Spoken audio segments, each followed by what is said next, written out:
from the moment that the French defenses of Sedan and on the Meuse were broken at the end of the second week of May. Only a rapid retreat to Amiens on the south could have saved the British and French armies who had entered Belgium at the appeal of the Belgian king, but this strategic fact was not immediately realized. The French High Command hoped that they would be able to close the gap, and the armies of the north were under their orders. Moreover, a retirement of this kind would have involved almost certainly the destruction of the fine Belgian army of over 20 divisions and the abandonment of the whole of Belgium. Therefore, when the force and scope of the German penetration were realized, and when a new French generalissimo, General Weygand, assumed command in place of General Gamaliel, an effort was made by the French and British armies in Belgium to keep on holding the right hand of the Belgians and to give their own right hand to a newly created French army, which was to have advanced across the Somme in great strength to grasp it. However, the German eruption swept like a sharp scythe around the right and rear of the armies of the north. 8 or 9 armored divisions, each of about 400 armored vehicles of different kinds, but carefully assorted to be complementary and divisible into small self-contained units, cut off all communications between us and the main French armies. It severed our own communication for food and ammunition, which ran first to Amiens and afterwards through Abbeville, and it shore its way up the coast to Boulogne and Calais, and almost to Dunkirk.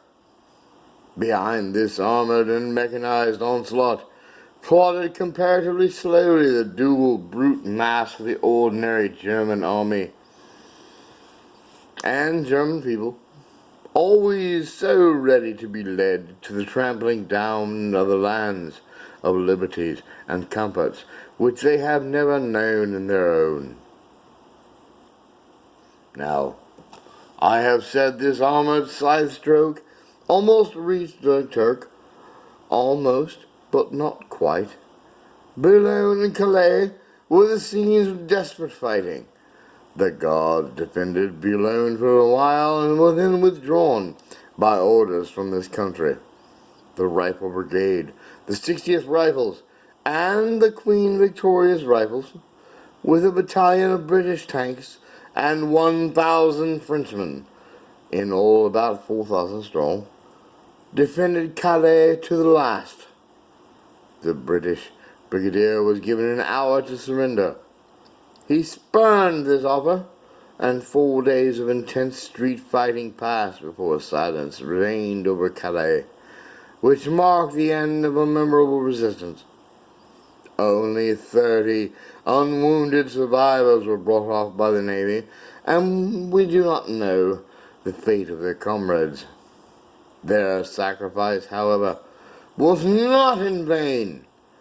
At least 2 armored divisions, which otherwise would have been turned against the British expeditionary force, had to be sent to overcome them. Now they have added another page to the glories of the light divisions, and the time gained enabled the Gravelines water lines to be flooded and to be held by the French troops. Thus it was that the port of Dunkirk was kept open. When it was found impossible for the armies of the north to reopen their communications to Amiens with the main French armies, only one choice remained. It seemed, indeed, forlorn. The Belgian, British, and French armies were almost surrounded. Their sole line of retreat was to a single port and to its neighboring beaches. They were pressed on every side by heavy attacks and far outnumbered in the air. When a week ago today, I asked the House to fix this afternoon as the occasion for a statement, I feared it would be my hard lot to announce the greatest military disaster in our long history. I thought, and some good judges agreed with me, that perhaps 20,000 or 30,000 men might be re-embarked. But it certainly seemed that the whole of the French army and the whole of the British expeditionary force north of the Amiens-Abbeville Gap would be broken up in the open field, or else would have to capitulate for lack of food and ammunition. These were the hard and heavy tidings for which I called upon the House and the nation to prepare themselves a week ago. The whole root and core and brain of the British Army, on which and around which we were to build and are to build the great British armies in the later years of the war, seemed about to perish upon the field, or to be led into ignominious and starving captivity. That was the prospect a week ago. But another blow, which might well have proved final, was yet to fall upon us. The King of the Belgians had called upon us to come to his aid. Had not this ruler and his government severed themselves from the Allies, who rescued their country from extinction in the late war, and had they not sought refuge in what was proved to be a fatal neutrality, the French and British armies might well, at the outset, have saved not only Belgium's, but perhaps even Poland. Yet, at the last moment, when Belgium was already invaded, King Leopold called upon us to come to his aid, and even at the last moment we came. He and his brave, efficient army, nearly 500,000 strong, guarded our left flank, and thus kept only our only line of retreat to the sea.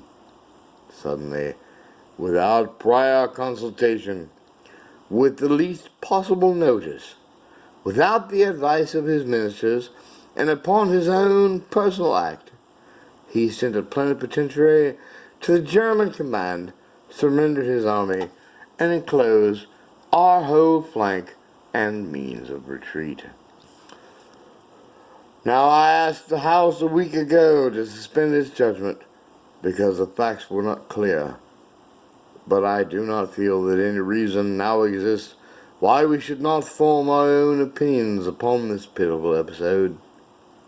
The surrender of the Belgian army compelled the British, at the shortest notice, to cover a flank to the sea more than 30 miles in length. Otherwise, all would have been cut off, and all would have shared the fate to which King Leopold had condemned the finest army his country had ever formed. So in doing this, and exposing this flank, as anyone who followed the operations on the map will see, contact was lost between the British and 2 out of the 3 corps forming the First French Army, who was still farther from the coast than we, and it seemed impossible that any large number of allied troops could reach the coast.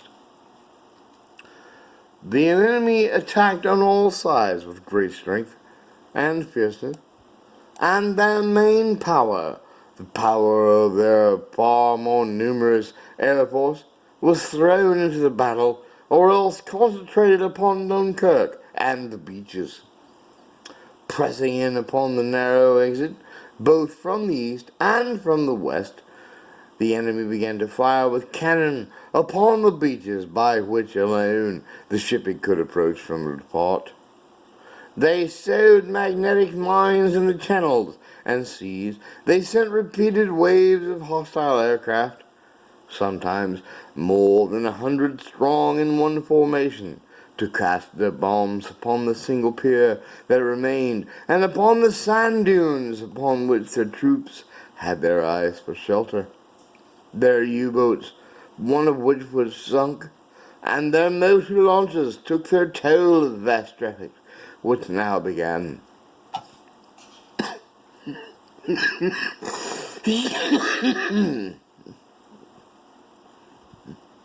For 4 or 5 days,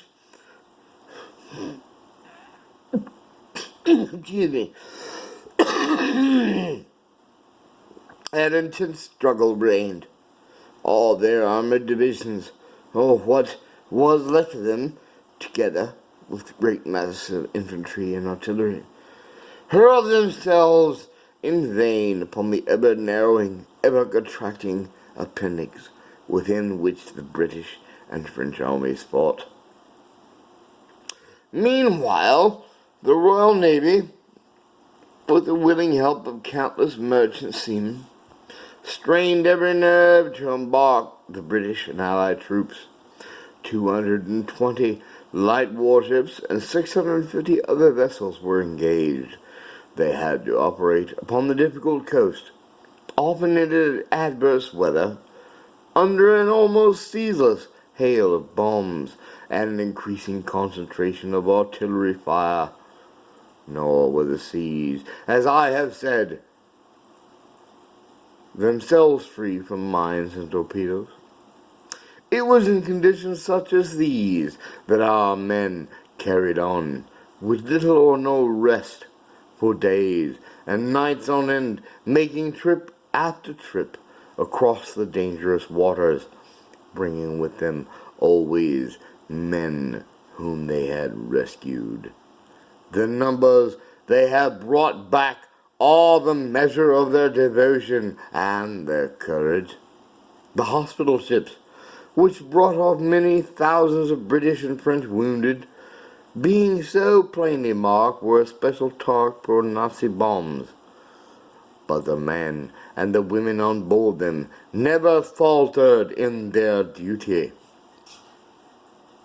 Meanwhile, the Royal Air Force, which had already been intervening in the battle, so far as its range would allow, from home bases, now used part of its main metropolitan fighter strength and struck at the German bombers and at the fighters which in large numbers protected them. The struggle was protracted and fierce. Suddenly, the scene has cleared. The crash and thunder has for the moment, but only for the moment, died away. A miracle of deliverance, achieved by valor, by perseverance, by perfect discipline, by faultless service, by resource, by skill, by unconquerable fidelity, is manifest to us all. The enemy was hurled back by the retreating British and French troops. He was so roughly handled that he did not hurry their departure seriously. The Royal Air Force engaged the main strength of the German Air Force and inflicted upon them losses of at least 4-1, and the Navy, using nearly 1,000 ships of all kinds, carried over 335,000 men, French and British, out of the jaws of death and shame, to their native land, to the tanks which lie immediately ahead.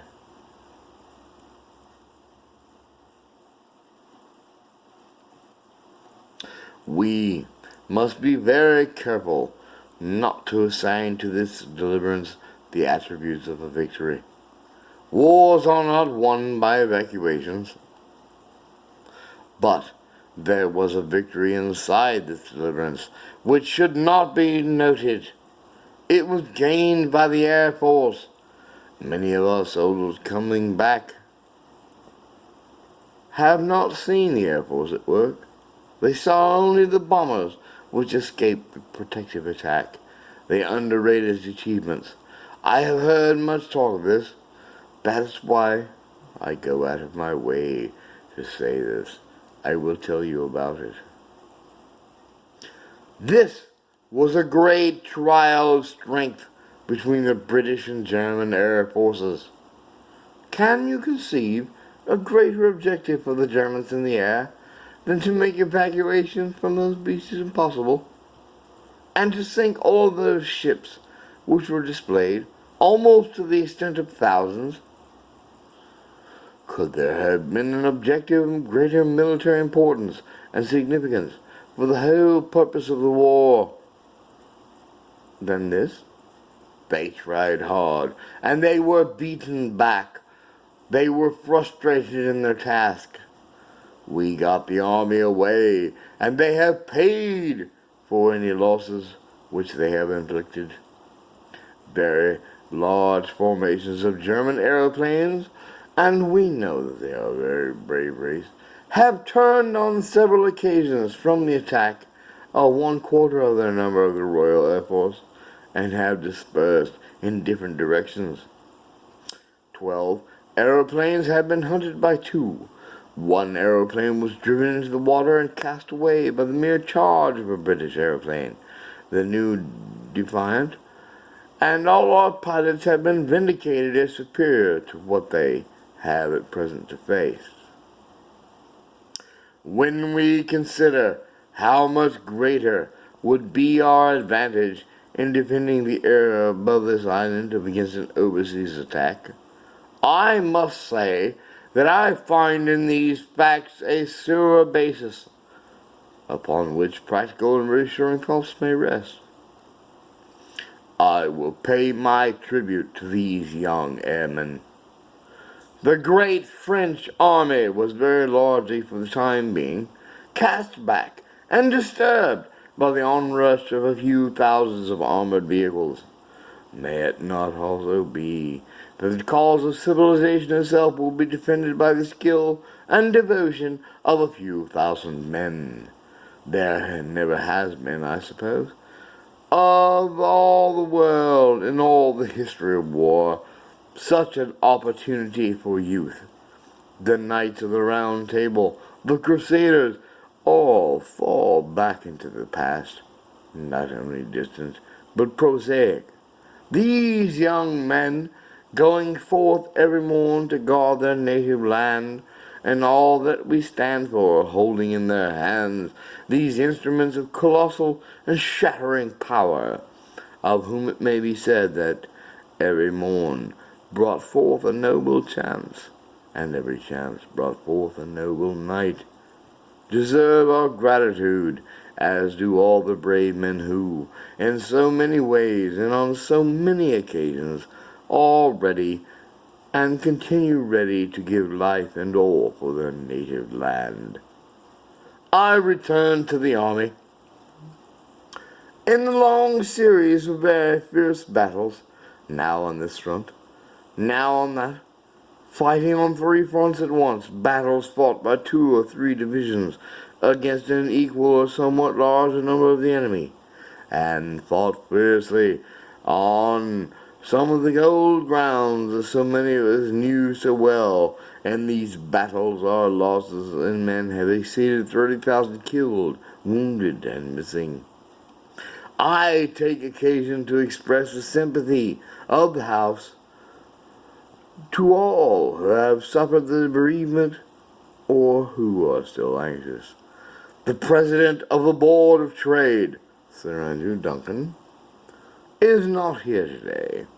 His son has been killed, and many in the House have felt the pangs of affliction in the sharpest form.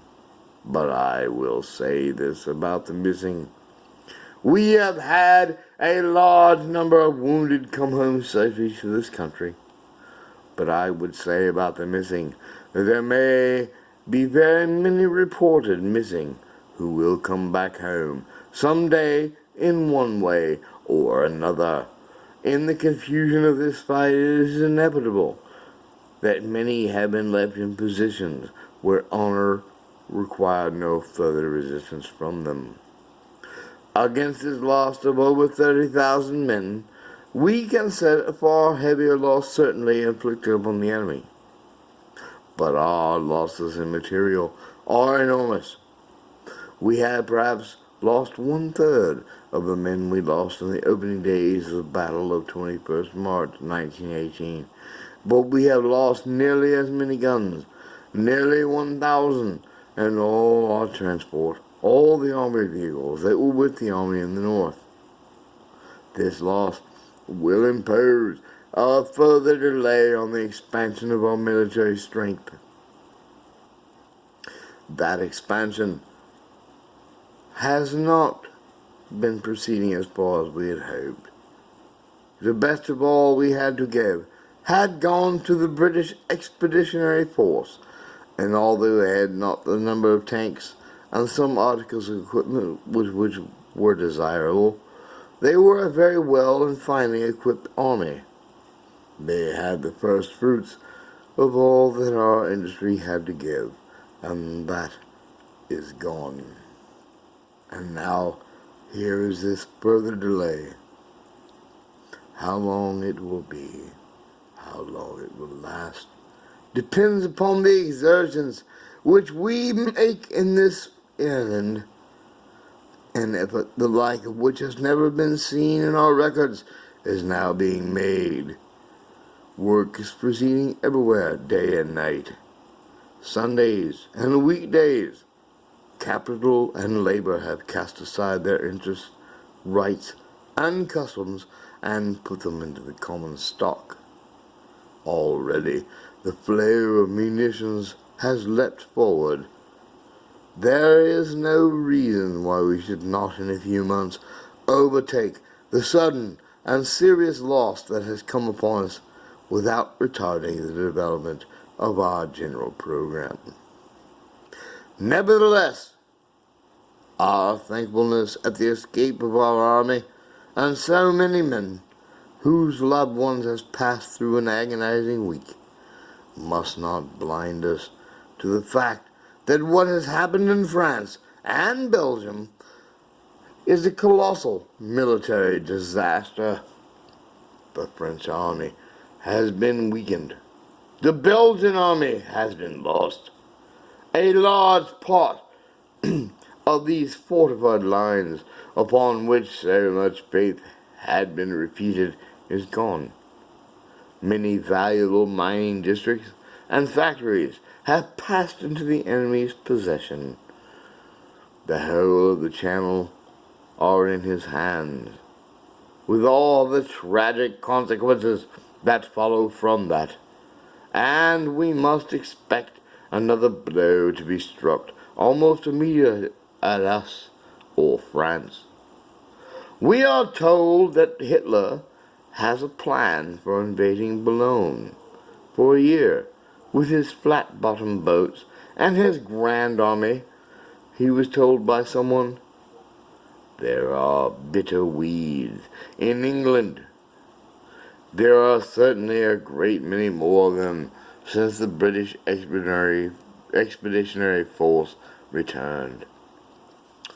The whole question of home defense against invasion is, of course, powerfully affected by the fact that we have, for the time being, in this island, incomparably more powerful military forces than we have ever had at any moment in this war or the last. But this will not continue. We shall not be content with a defensive war. We have our duty to our ally. We have to reconstitute and build up the British Expeditionary Force once again under its gallant Commander-in-Chief, Lord Galt. All this is in train, but in the interview, we must put our defenses in this island into such a high state of organization that the fewest possible numbers will be required. To give effective security, and that the largest possible potential offensive effort, desire of the House may be realized. To enter upon this subject in a secret session, not that the government would necessarily be able to reveal in very great detail military secrets, but we like to have our discussions free, without the restraint imposed by the fact that they will be read the next day by the enemy and the government, which would benefit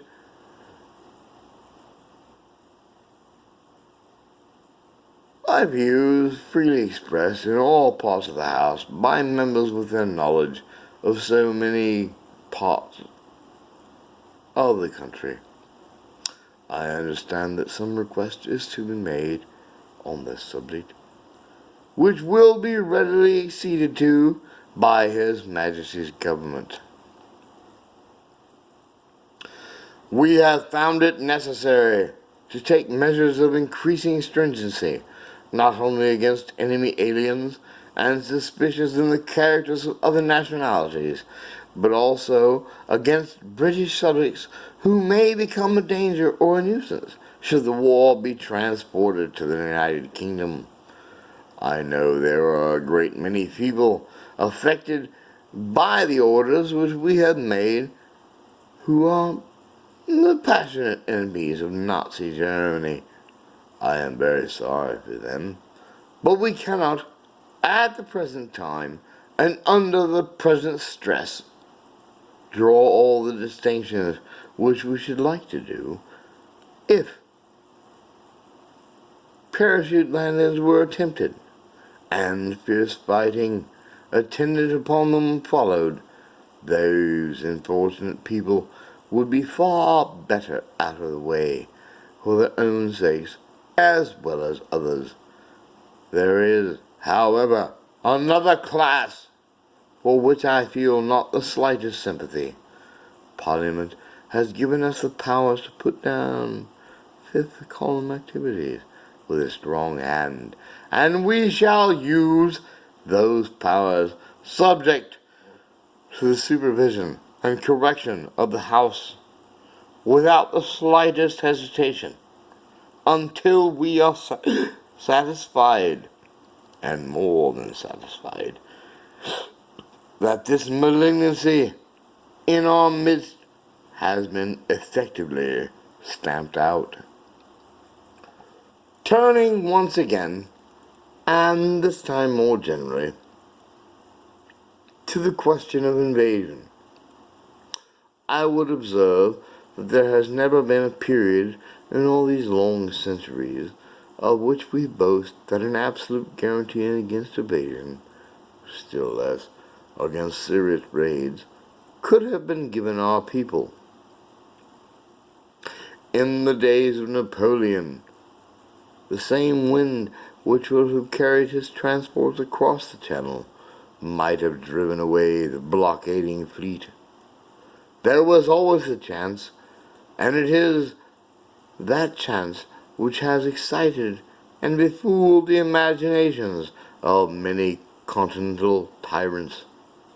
Many are the tales that are told. We are assured that novel methods will be adopted, and when we see the originality of malice, the ingenuity of aggression, which our enemy displays, we may certainly prepare ourselves for every kind of novel stratagem, and every kind of brutal and treacherous maneuver. I think that no idea is so outlandish that it should not be considered and viewed with a searching, but at the same time, I hope, with a steady eye. We must never forget the solid assurance of sea power, and those which belong to our power, and it can be locally exercised. I have, myself, full confidence that if all do their duty, if nothing is neglected, and if the best arrangements are made, as they are being made, we shall prove ourselves once again able to defend our island home, to ride out the storm of war, and to outlive the menace of tyranny, if necessary for years, if necessary alone. At any rate, That is what we are going to try to do. That is the resolve of His Majesty's government, every man of them.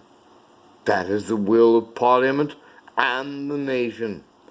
The British Empire and the French Republic, linked together in their cause and in their need, will defend to the death their native soil, aiding each other, like good comrades, to the utmost of their strength. Even though large tracts of Europe and many old and famous states have fallen, or may fall, into the grip of the Gestapo and all the odious apparatus of Nazi rule, we shall not flag or fail. We shall go on to the end. We shall fight in France. We shall fight on the seas and oceans. We shall fight with growing confidence and growing strength in the air. We shall defend our island, whatever the cost may be. We shall fight on the beaches. We shall fight on the landing grounds. We shall fight in the fields and in the streets. We shall fight in the hills.